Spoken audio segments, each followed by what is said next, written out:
Election 2011 coverage on Manx Radio. Brought to you by PDMS. It's 5 minutes to 8. This morning we return to Douglas West, and Charles Geoffrey Corkish, who is standing for a possible second term, 58 years old, I believe. Indeed, yes. I know. Yes, I don't indeed. look it. John, thank you. Married with 2 children, Mr. Corkish was with the Steam Packet for 37 years, latterly as a communications officer or company spokesman. He's been a member of Tourism, Trade and Industry as was, Transport as was, and now the Economic Development Department. Of all the MHKs, the one with the most ready smile and quip, a man with a great deal of charm. But what else, Mr. Corkish? Are you relying on charm to get you back into the Keys? No, I think what the voters of certainly Douglas West and the voters of the Isle of Man be looking for is a common sense approach and a business background, I think, which will help.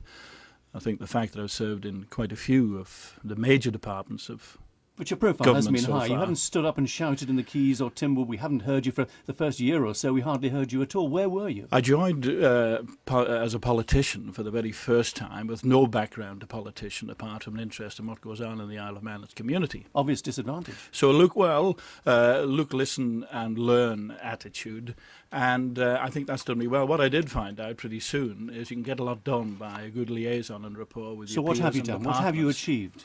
I think the main thrust of my parliamentary career so far would be a big help in restructuring of tourism, which has been a major part, still a major part of. And a lot of work on the Isle of Man Post Office, I suppose, too, because I brought through Tynwald the reform and restructure of the pension fund there. But in effect, you moved from PR for the Steam Packet to PR for the government through tourism. I mean, that's been your main area, hasn't I think it? what I did there, John, was that in certainly the Steam Packet job, I enjoyed, if you like, a lot of profile there. So I've had the glory, been the front page of papers. I think what people want is somebody who put themselves up to represent the Isle of Man and them and get on with the job. And I think a lot of what perhaps goes on in our parliament is a lot of point scoring and egotistical. Well, you don't take part in these debates very often, do you? You're very quiet. In the major ones, I do, and I think that's important for the people. There's a lot of work to be done behind. Remember, question time lasts 1 hour a week, and there's a lot of work to be done outside that hour, and I've certainly thrown myself into the work. Let's go on some issues you raised 5 years ago. Immigration. Immigration has emerged as a key issue. Our economy may be compromised if the entry of unknown immigrants remains unchecked. So what have you done in that area? I think what's happened there, the Isle of Man has reacted to that. What the Isle of Man has done has provided work for immigrants. Let's face it, the immigrants that came here were workers. But were you instrumental in pushing that through? Not instrumental in that. I certainly spoke on that, and I certainly made my feelings known. What has happened for the Isle of Man, for the good of the Isle of Man, is that the immigrants that do remain here have integrated fully into the Isle of Man. They're keeping our nursing homes open, they're keeping our restaurants open, they're keeping our hotels open. That was a promise, obviously, 5 years ago. What you've actually done, did you go there and say, beat on the table and say, I want to be part of this committee that decides on this? No, I don't think we get a lot further by banging on tables, John. I think we did with a reciprocal health agreement. What my strength is, let me talk about that one then, because I hope we never get into that position again.